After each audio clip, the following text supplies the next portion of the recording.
Bonjour ou bonsoir, je suis Malo Girard et je vais vous raconter une histoire. Aujourd'hui, nous sommes le 17 mai 2020. Cela fait précisément 30 ans que l'OMS, l'Organisation mondiale de la santé, a décrété que l'homosexualité n'était plus une maladie mentale. Imaginez, je suis né en 1992. Cela signifie qu'à 2 ans près, je serais né en étant considéré comme un malade mental. Sans aucun secret, vous êtes conscient que les religions ont participé à cette homophobie. Sans plus attendre, voici mon histoire.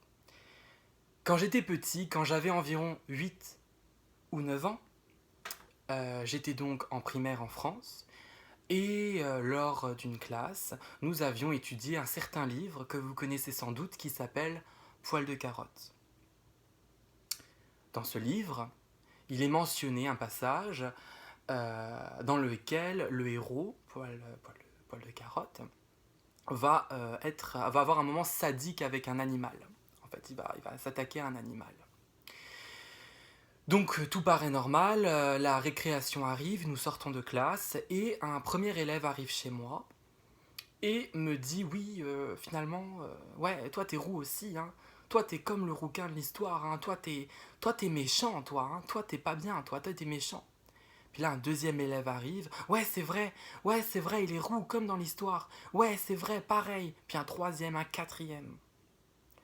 Heureusement, la maîtresse intervient, sort de la classe, vient chez nous et nous rappelle qu'il s'agit d'une histoire, il s'agit d'un personnage fictif, il s'agit de quelque chose de non réel, et donc que je ne suis pas ce personnage, et qu'il faut savoir faire la part des choses.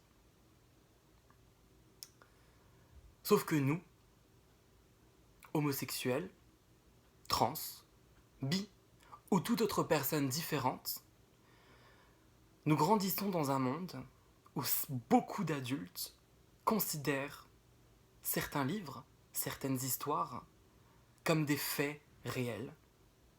Et dans ces histoires-là, on raconte que l'homosexualité est un péché, que l'homosexualité c'est quelque chose de négatif.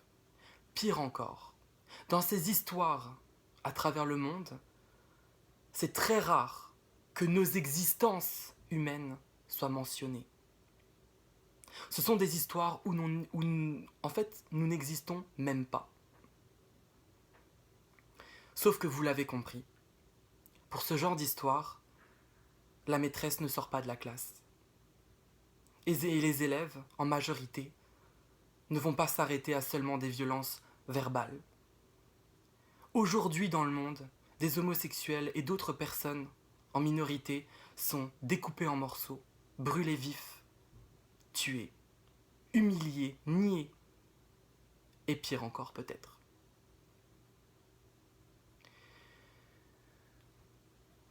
Plus tard, dans ma vie, au collège, bien sûr, le collège, on se découvre, donc là ça a été un autre problème puisque j'avais des groupes d'élèves qui s'attaquaient à moi, non plus forcément pour le roux, mais parce que j'étais clairement assumé homo.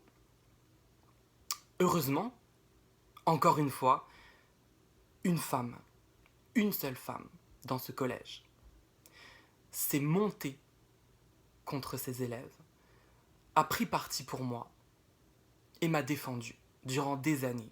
Elle s'occupait de venir chez moi tous les jours, me demander si ces élèves m'avaient fait du mal, si j'avais eu un problème, que de toute façon, s'il se passait quelque chose, elle était là pour moi. Ce que je veux dire, c'est que cette femme était très certainement religieuse. Je ne préciserai pas sa religion. Elle l'était. Ce qui veut dire que même si vous êtes religieux, vous pouvez aider ces gens en minorité. Vous pouvez faire la part des choses. Vous pouvez jouer cette CPE, cette maîtresse, ce professeur qui va rappeler qu'une croyance ne justifie pas des meurtres, des agressions et toutes sortes de choses horribles. Vous pouvez être cette personne. au quotidien. Et j'ai même envie de dire, vous devez être cette personne. Parce que si aujourd'hui, vous fermez les yeux et vous laissez cet enfant se faire agresser dans ce couloir, si vous laissez cet adolescent se faire agresser dans la cour, n'oubliez pas que demain, cet humain-là, ça peut être votre propre bébé. Et vous serez, j'en suis sûr, très content que des personnes soient là pour veiller sur vos enfants lorsque vous ne pouvez pas le faire. Je vous souhaite une excellente journée, je vous souhaite une excellente nuit. J'espère que je n'ai pas été mal poli dans mes mots. Vous me le préciserez si jamais j'ai manqué de respect à certaines personnes. C'était pas mon but du tout. Voilà, j'espère que vous avez apprécié cette petite histoire. Je vous embrasse fort, je vous fais des gros bisous, courage pour la quarantaine, et puis ça va bien aller. Et puis j'ai envie de dire, ça va bien aller. Le gros arc-en-ciel aujourd'hui. Voilà, gros bisous, bye.